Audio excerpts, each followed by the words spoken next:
Hi friends, Mangala cooking ಚಾನಲ್ಗೆ ಸ್ವಾಗತ. ಇವತ್ತು ನಾ ಮಾಡ್ತಾ ಇರೋ ರೆಸಿಪಿ ಯಾವುದಂದರೆ ಉತ್ತರ ಕರ್ನಾಟಕ ಶೈಲಿಯ ಹೆಣ್ಣು ಬದನೆಕಾಯಿ ಮಾಡೋದು ಯಾವ ಥರ ತೋರಿಸ್ತೀನಿ, ನೋಡೋಣ ಬನ್ನಿರಿ. ಈಗ ನಾನು ಹೆಣ್ಣು ಬದನೆಕಾಯಿ ಪಲ್ಯ ಮಾಡೋಕೆ ಪ್ಯಾನ್ ಇಟ್ಟು ಕಾಯಕ್ಕಿಟ್ಟೀನಿ. ಈಗ ಇದು ಪ್ಯಾನ್ ಕಾದತ್ತೆ. ನಾನು ಒಂದು ಬಟ್ಲದಷ್ಟು ಶೇಂಗಾ ಬೀಜ ಹಾಕ್ತೀನಿ. ಈ ಶೇಂಗಾ ಬೀಜನ ಚೆನ್ನಾಗಿ ಹುರ್ಕೊಳ್ಳೋಣ. ಇದನ್ನ ಸ್ವಲ್ಪ ಚೆನ್ನಾಗಿ ಹುರ್ಕೊಳ್ಳೋಣ. ಇದು ಪೂರ್ತಿಯಾಗಿ ನೀವು ಪುಡಿಗೆ ಎಲ್ಲ ಹುರಿತೀರಲ್ಲ, ಆ ಥರ ಹುರಿಯೋ ಅವಶ್ಯಕತೆ ಏನಿಲ್ಲ. ಸ್ವಲ್ಪ ಅರ್ಧಂಬರ್ಧ ಹುರಿದ್ರೂ ಆಯಿತು. ಇದು ಎಷ್ಟು ಹುರಿಯುತ್ತಾ, ನಾವು ಜಾಸ್ತಿ ಹುರಿಯೋದ್ರಿಗಿಂತ ಕಡಿಮೆ ಹುರಿದ್ರೆ ನಾವು ಕುದಿಸ್ತಿರ್ತೀವಲ್ಲ, ಅವಾಗ ಸ್ವಲ್ಪ ಎಣ್ಣೆನೂ ಬಿಟ್ಕೊಳತ್ತ. ಈಗ ನಾನು ಇದನ್ನು ಒಂದು ಬಟ್ಲದಷ್ಟು ಶೇಂಗಾ ಬೀಜ ಹಾಕಿನಲ್ಲ, ಒಂದು 1/4 kg ಅಷ್ಟು ನಾನೀಗ ಹೆಣ್ಣು ಬದನೆಕಾಯಿ ಮಾಡ್ತಾಯಿದ್ದೀನಿ. ಈಗ ನಾನು ಒಂದು 1/4 kg ಅಷ್ಟು ಮಾಡ್ತೀನಲ್ಲ, ಈಗ 1 ಕಪ್ ಅಷ್ಟು ಸಾಕು. ನಿಮಗೆ ಇನ್ನೂ ಗ್ರೇವಿ ಜಾಸ್ತಿ ಬೇಕು ಅನ್ನಂಗಿತ್ತಂದ್ರೆ ನೀವು ಸ್ವಲ್ಪ ಜಾಸ್ತಿ ಹಾಕ್ಕೊಳ್ರಿ. ಈಗ ನಾನು ಇದರಲ್ಲಿ ಸ್ವಲ್ಪ ಕೊಬ್ಬರಿನೂ ಹಾಕ್ತೀನಿ, ಒಣ ಕೊಬ್ಬರಿ ಹಾಕೋದ್ರಿಂದ ಟೇಸ್ಟೂ ಚೆನ್ನಾಗಿ ಬರುತ್ತಾ. ನಾನೀಗ ಒಂದು ಅರ್ಧ ಬಟ್ಲದಷ್ಟು ಕೊಬ್ಬರಿನೂ ಹಾಕಿನಿ, ಒಣ ಕೊಬ್ಬರಿ ಒಂದು ಅರ್ಧ ಬಟ್ಲ ಹಾಕ್ರಿ, ಜಾಸ್ತಿನೂ ಬೇಡ. ಜಾಸ್ತಿ ಆದ್ರೂ ಭಾಳ ಕೊಬ್ಬರಿನೇ ಆದರೆ ಟೇಸ್ಟ್ ಅನಿಸಲ್ಲ. ಈಗ ನಾನು ಇದರಲ್ಲಿ ಸ್ವಲ್ಪ 1 ಸ್ಪೂನಷ್ಟು ಎಳ್ಳು ಹಾಕ್ತೀನಿ. 1 ಸ್ಪೂನು ಇಲ್ಲ 2 ಸ್ಪೂನಷ್ಟು. ಈಗ ನಾನೊಂದು 2 ಸ್ಪೂನಷ್ಟು ಎಳ್ಳು ಹಾಕ್ತೀನಿ. ಎಳ್ಳು ಹಾಕೋದ್ರಿಂದನೂ ಟೇಸ್ಟ್ ಚೆನ್ನಾಗಿ ಬರ್ತದೆ. ಈ ಮೆಥಡಲ್ಲಿ ನೀವು ಹೆಣ್ಣು ಬದನೆಕಾಯಿ ಮಾಡ್ಕೊಳ್ರಿ, ಎಷ್ಟು ಚೆನ್ನಾಗಿರುತ್ತೆ ನೋಡಿರಿ. ನಮ್ಮ ಉತ್ತರ ಕರ್ನಾಟಕ ಶೈಲಿಯ ಹೆಣ್ಣು ಬದನೆಕಾಯಿ.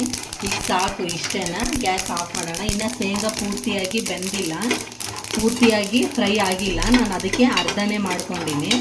ಈಗ ಸಾಕು, ಇಷ್ಟೇ. ನಾನೀಗ ಇದನ್ನ ಪೌಡ್ರ್ ಮಾಡ್ತೀನಿ. ಈಗ ನಾನು ಇದಕ್ಕೆ ಏನೇನು ಹಾಕ್ತೀನಿ ನೋಡ್ರಿ. ಈಗ ನಾನು 1 ಇಂಚಷ್ಟು ಹಸಿ ಶುಂಠಿ ಹಾಕೀನಿ. ಮತ್ತು ಈಗ ನಾನೊಂದು 6 ರಿಂದ 7 ಬೆಳ್ಳುಳ್ಳಿ ಹೆಸಳು ಹಾಕ್ತೀನಿ. ಈಗ ನಾನು ರುಚಿಗೆ ತಕ್ಕಷ್ಟು ಉಪ್ಪು ಹಾಕ್ತೀನಿ. ನಿಮ್ಗೆ ಎಷ್ಟು ರುಚಿಗೆ ಬೇಕೋ ಅಷ್ಟು ನೋಡಿ ಹಾಕ್ಕೊಳ್ರಿ. ಈಗ ನಾನು ರುಚಿಗೆ ತಕ್ಕಷ್ಟು ಉಪ್ಪು ಹಾಕ್ತೀನಿ. ನಾನು 1 ಸ್ಪೂನಷ್ಟು ಒಣ ಖಾರದ ಪುಡಿ ಹಾಕ್ತೀನಿ. 1.5 ಸ್ಪೂನ್ ಹಾಕ್ತೀನಿ. ನಿಮ್ಮ ಖಾರ ನೋಡಿಕೊಂಡು ನೀವು ಹಾಕ್ಕೊಳ್ರಿ. ಈಗ ಸ್ವಲ್ಪ ಕಲರಿಗೆ ಅರಿಶಿನ ಹಾಕ್ತೀನಿ, 1/4 ಸ್ಪೂನಷ್ಟು.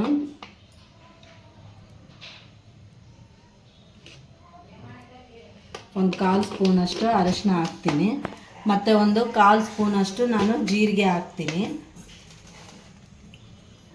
ಒಂದು ಅರ್ಧ ಸ್ಪೂನ್, 1/4 ಸ್ಪೂನ್ ಅಲ್ಲ, ಅರ್ಧ ಸ್ಪೂನಷ್ಟು ಜೀರಿಗೆ ಹಾಕ್ತೀನಿ. ಈಗ ನಾನು ಒಂದು ಸ್ವಲ್ಪ ಬೆಲ್ಲ ಹಾಕ್ಕೊತೀನಿ.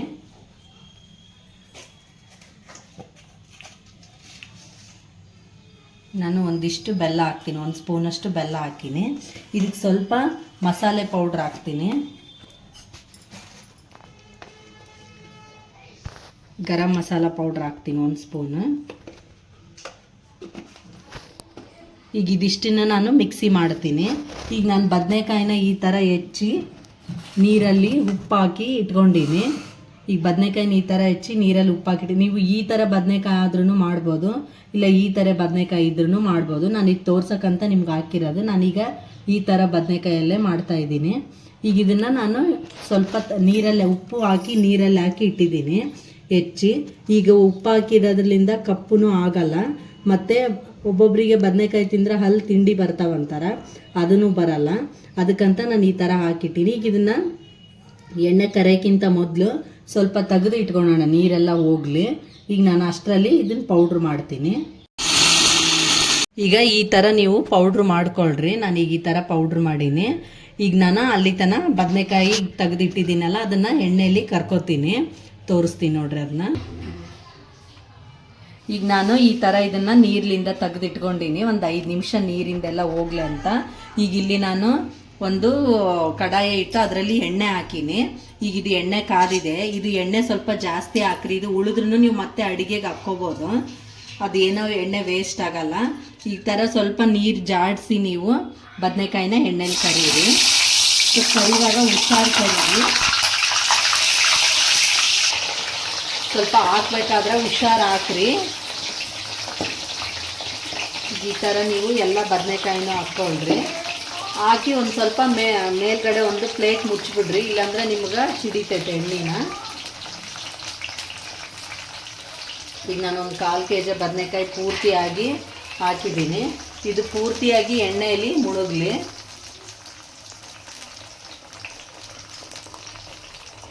ಗ್ಯಾಸ್ ಜೋರಿಟ್ಟೆ ಮಾಡಿರಿ, ಸ್ಲಿಮ್ಮಲ್ಲಿ ಇಡಬೇಡ್ರಿ. ಇದು ಪೂರ್ತಿಯಾಗಿ ಎಣ್ಣೆಲಿ ಮುಳುಗಿದ್ದಾವಲ್ಲ, ಈಗ ಇದೊಂದು 5 ರಿಂದ 10 ನಿಮಿಷ ತನಕ ನಾವು ಇದು ಎಣ್ಣೆಲೇ ಬೇಯಿಸೋಣ. ಇದು ಎಣ್ಣೆಲೇ ಬೇಯಿಸಿದ್ರೇ ಬದನೆಕಾಯಿ ಚೆನ್ನಾಗಾಗೋದು. ಇದು ಮೇಲ್ಗಡೆ ಒಂದು ಪ್ಲೇಟ್ ಮುಚ್ಚೋಣ. ಇದೊಂದು ಮೇಲ್ಗಡೆ ಒಂದು ಈ ಥರ ಪ್ಲೇಟ್ ಮುಚ್ಚೋಣ, ಎಣ್ಣೆ ಸಿಡಿಯಲ್ಲ. ಅದೊಂದು 5 ನಿಮಿಷ ಚೆನ್ನಾಗಿ ಬೇಯಲಿ ಎಣ್ಣೆಲಿ. ಈಗ ನಾನಿದು ಪ್ಲೇಟ್ ತೆಗಿತೀನಿ. ಈಗ ನೋಡ್ರಿ ಬದನೆಕಾಯಿ ಎಲ್ಲ ಚೆನ್ನಾಗಿ ಬೆನೆಕತ್ತಾವ. ಇವನು ಸ್ವಲ್ಪ ಈಗ ಕೈ ಆಡ್ಸಣ್ರಿ. ಈಗ ಸ್ವಲ್ಪ ಬದನೆಕಾಯಿ ಸಣ್ಣವೇ ತೊಗೊಳ್ರಿ. ನಾನಿದು ನಿಮಗೆ ತೋರ್ಸಕ್ಕಂತ ಈ ಥರ ಬದನೆಕಾಯಿ ಹಾಕಿರೋದು. ನೀವು 2 ಥರ ಬದನೆಕಾಯಿನ ಇದೇ ಮೆಥಡಲ್ಲಿ ಮಾಡ್ಕೊಂಡ್ರೆ ಆಯಿತು. ಈ ಸೈಜಲ್ಲಿ ಬದನೆಕಾಯಿ ಇದ್ದರೆ ಜಲ್ದಿನೂ ಬೇಯ್ತವ, ಮತ್ತು ಹೆಣ್ಣು ಬದನೆಕಾಯಿ ಮಾಡೋಕ್ಕೆ ಟೇಸ್ಟು ಚೆನ್ನಾಗಿ ಅನ್ನಿಸ್ತವ. ಇದು ಇನ್ನೊಂದು ಸ್ವಲ್ಪ ಬೇಯಲಿ. ಇದು ನೀವು ಹಿಂಗೆ ಸ್ಪೂನಿಲಿ ಹಿಂಗೆ ಒತ್ತಿದ್ರೆ ಇದು ಮೆತ್ತಗಾಗಿರ್ಬೇಕು. ನೀವು ಕುದಿಸೋ ಅವಶ್ಯಕತೆ ಭಾಳ ಇರಲ್ಲ. ಈಗ ಎಣ್ಣೆಯಲ್ಲಿ ಚೆನ್ನಾಗಿ ನೀವು ಬೆನ್ಸ್ಕೊಂಡ್ಬಿಟ್ರೆ ನೀವು ಆಮೇಲೆ ಇದನ್ನು ಒಗ್ಗರಣೆ ಹಾಕಿದ್ಮೇಲೆ ಕುದಿಸೋ ಅವಶ್ಯಕತೆ ಇರಲ್ಲ. ಈಗ ಇನ್ನೊಂದು 5 ನಿಮಿಷ ಹೀಗೆ ಬೇಯಲಿ. ಈಗ ಇದು ನಾನು ಮಿಕ್ಸಿ ಮಾಡಿರೋ ಪೌಡ್ರನ್ನೆಲ್ಲದನ್ನು ಈ ಬಟ್ಲಿಗೆ ಹಾಕ್ಕೊತೀನಿ. ಈಗ ಇದನ್ನು ನಾನು ಒಂದು ಮಿಕ್ಸಿಗೆ ಹಾಕಿರೋದು ಒಂದು ಪಾತ್ರೆಯಲ್ಲಿ ಹಾಕ್ಕೊಂಡಿದ್ದೀನಿ. ಈಗ ನಾನು ಒಂದು ಲಿಂಬೆಹಣ್ಣಿನ ಗಾತ್ರದಷ್ಟು ಹುಣಸೆ ಹಣ್ಣು ಹಿಂಡಿಟ್ಕೊಂಡಿನಿ. ಈಗ ಹುಣಸೆ ಹಣ್ಣನ್ನು ಇದರಲ್ಲಿ ಹಾಕ್ತೀನಿ, ಹಾಕಿ ನೀಟಾಗಿ ಕಲಿಸ್ತೀನಿ ಇದನ್ನು. ಈಗ ನಾನು ಹುಣಸೆ ಹಣ್ಣು ಹಾಕಿದ್ನೆಲ್ಲ ಇದನ್ನು ನೀಟಾಗಿ ಈ ಥರ ಕಲಿಸ್ಕೊಳ್ಳಂಬ್ರಿ, ಗಂಟು ಇರಲಾರ್ದಾನೆ ಈ ಥರ ಕಲಿಸ್ಕೊಂಡು ನಾವು ಒಗ್ಗರಣೆ ಹಾಕಿರ್ತೀವಲ್ಲ. ಈಗ ಇದಕ್ಕೆ ಬದನೆಕಾಯಿಗೆ ತುಂಬ ಅವಶ್ಯಕತೆ ಏನು ಇರಲ್ಲ. ಈಗ ನಾವು ಎಣ್ಣೆಲಿ ಬದನೆಕಾಯಿ ಕರ್ಕೊಂಡಿರ್ತೀವಲ್ಲ, ಇದನ್ನು ಹಿಂಗೆ ಹಾಕಿದರೆ ಆಯಿತು. ಈಗ ಇದು ನೀಟಾಗಿ ಕಲಿಸ್ಕೊಂಡಿನಲ್ಲ. ಈಗ ಬದನೆಕಾಯಿ ಎಣ್ಣೆಲಿ ಕರಿಯಕ್ಕೆ ಬಿಟ್ಟಿದ್ವಲ್ಲ, ಈಗ ಅವನ್ನ ತಕ್ಕೊಂಡು ಈಗ ನೋಡ್ರಿ ಇವು ನೀಟಾಗಿ ಬೆಂದಿದ್ದಾವ, ಇದರಲ್ಲಿ ಮೆತ್ತಗೂ ಆಗಿದ್ದಾವ. ಈಗ ಇವು ನೀಟಾಗಿ ಬೆಂದವ. ಈಗ ನಾನು ಎಣ್ಣೆ ಎಲ್ಲ ತೆಗೆದು ಒಂದು ಪ್ಲೇಟಲ್ಲಿ ತಕ್ಕೊಂಡಿಟ್ಕೊತೀನಿ. ಈಗ ಗ್ಯಾಸ್ ಬಂದ್ ಮಾಡಿರಿ ನೀವು. ಈಗ ಇದೇ ಎಣ್ಣೆ ಏನು ಉಳಿದಿರುತ್ತಲ್ಲ, ಇದೇ ಎಣ್ಣೆಲೆ ನೀವು ಒಗ್ಗರಣೆ ಹಾಕ್ಕೋಬೋದು ಬದನೆಕಾಯಿನ. ನಿಮಗೆ ಎಷ್ಟು ಎಣ್ಣೆ ಬೇಕೋ ಅಷ್ಟು ಎಣ್ಣೆ ಹಾಕಿ. ನಿಮ್ಗೆ ಇದು ಎಣ್ಣೆ ಜಾಸ್ತಿ ಅನಿಸಿದ್ರೂ ನೀವು ತೆಗೆದಿಟ್ಕೊಂಡು ಮತ್ತೆ ಬೇರೆ ಅಡುಗೆಗೂ ಈ ಎಣ್ಣೆನ ಬಳಸ್ಬೋದು.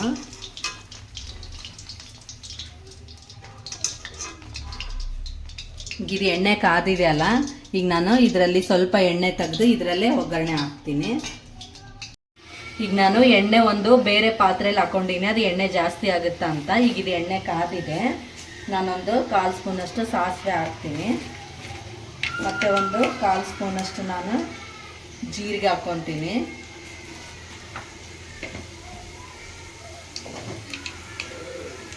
ಈಗ ಅದು ಚೆನ್ನಾಗಿ ಚಟಪಟ ಅಂದಿ.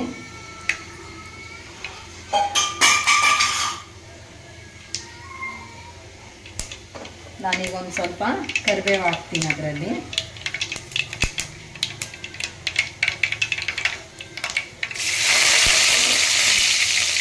ನಾನೊಂದು 2 ಉಳ್ಳಾಗಡ್ಡಿ ಉದ್ದ ಇಟ್ಕೊಂಡಿದ್ದೀನಿ, ಉಳ್ಳಾಗಡ್ಡಿನ ಹಾಕ್ತೀನಿ.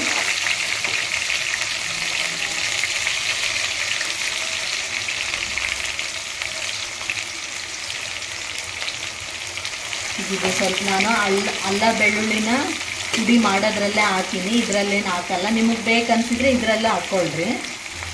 ನಾನಲ್ಲ ಅದರಲ್ಲಿ ಹಾಕಿರೋದ್ರಲ್ಲಿಂದ ಇದರಲ್ಲಿ ಹಾಕ್ತಾಯಿಲ್ಲ. ಇದು ಸ್ವಲ್ಪ ಬೆನಿಲಿ.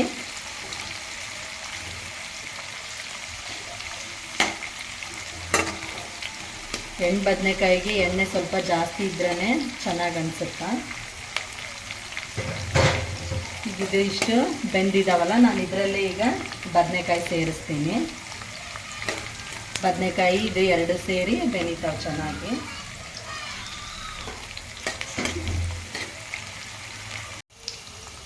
ಈಗ ನಾನು ಇದು ಉಳ್ಳಾಗಡ್ಡಿ ಎಲ್ಲ ಚೆನ್ನಾಗಿ ಬೆಂದಿದೆ ಅಲ್ಲ, ನಾನು ಇದರಲ್ಲಿ ನಾನೀಗ ಪೌಡ್ರ್ ಮಾಡಿ ಹುಳಿ ಹಾಕಿ ಕಲಸಿಟ್ಕೊಂಡಿದ್ದೀನಲ್ಲ, ಈಗ ಇದನ್ನು ಸುರುತ್ತೀನಿ. ಆಮೇಲೆ ಬದನೆಕಾಯಿ ಹಾಕ್ತೀನಿ.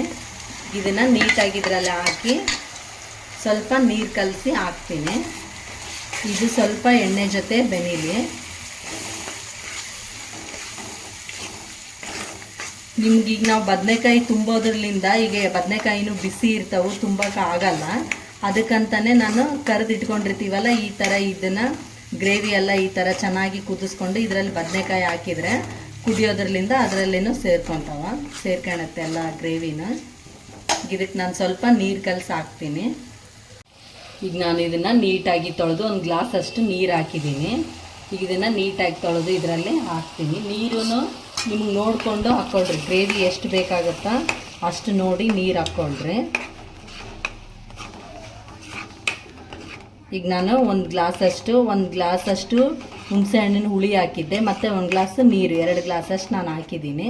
ಈಗ ಇದು ಸ್ವಲ್ಪ ಕುದ್ಮೇಲೆ ನಾನು ಕರೆದಿರ್ತಕ್ಕಂಥ ಬದನೆಕಾಯಿ ಇದರಲ್ಲಿ ಹಾಕ್ತೀನಿ. ಈಗ ಇದು ಕುದೀತಾ ಇದೆ ನೋಡ್ರಿ, ಎಣ್ಣೆ ಎಲ್ಲ ಸುತ್ತ ಬಿಡ್ತಾ ಇದೆ ಅಲ್ಲ. ಈಗ ನಾನು ಕರೆದಿರ್ತಕ್ಕಂಥ ಈ ಬದನೆಕಾಯಿನೆಲ್ಲ ಪೂರ್ತಿಯಾಗಿ ಇದರಲ್ಲಿ ಹಾಕ್ತೀನಿ.